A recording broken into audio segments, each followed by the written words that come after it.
ఇవాళ వాళ్ళు అంటారు కాంగ్రెస్ ప్రభుత్వం గ్యారంటీలు ఇచ్చింది అమలు చేయలేదని. నేను ఆ గాడిదలను అడగదలుచుకున్న సోయిలేని వాళ్ళను ఒక్క మాట నేను అడగదలుచుకున్నా. 10 ఏళ్ళు కేడీ ఇక్కడున్నాడు, 10 ఏళ్ళు మోడీ అక్కడున్నాడు. మోడీ రైతులకు 2 ఆదాయం చేస్తా అన్నాడు. ప్రతి సంవత్సరం 2 కోట్ల ఉద్యోగాలు, 10 ఏళ్లలో 20 కోట్ల ఉద్యోగాలు ఇస్తా అని 7 లక్షలు కూడా చక్కగా ఇవ్వలే. రైతుల ఆదాయం సంగతి దేవుడెరుగు, రైతులను కాల్చి చంపిండు ఢిల్లీలో. అదేవిధంగా ప్రతి పేదవాడికి ఇల్లు ఇస్తా అన్నాడు, తెలంగాణలో ఒక్క ఇల్లు ఇవ్వలే.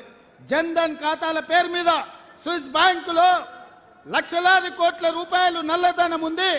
అవి తీసుకొచ్చి ప్రతి పేదవాడి ఖాతాలో 15 లక్షల రూపాయలు వేస్తా అన్నాడు. మీకెవరికన్నా ఒక్క రూపాయనైనా వచ్చిందా? ఎవరికైనా వచ్చిందా? మోడీ పైసలు ఇచ్చిండా? మీ ఖాతాలలో లక్షలు పడ్డాయా?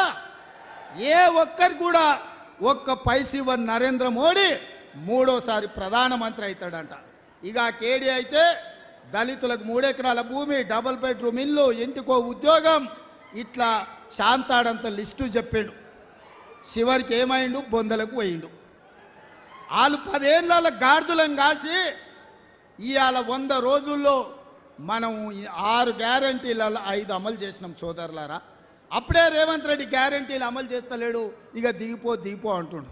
దిగిపోనికి ఏమన్నా అల్లాటప్పగా వచ్చినాం అనుకుంటున్నావా? అయ్య పేరు తాత పేరు చెప్పుకొని ఎవరిని కాళ్ళు పట్టుకొని రాలే బిడ్డ.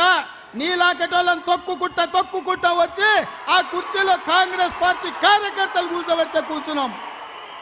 10 ఏళ్ళ వరకు నేను చెప్తున్నా, మానుకోట గడ్డ మీద నుంచి కల్వకుంట చంద్రశేఖరరావు గుర్తుపెట్టుకో. నువ్వు కాదు, నిన్ను అయ్య కాదు, నీ తాత కాదు, నిన్ను పుట్టించినోడు వచ్చినా 10 ఏళ్ళు తెలంగాణ రాష్ట్రంలో కాంగ్రెస్ ప్రభుత్వం ఉంటుంది, ప్రజా పాలన అందిస్తాం.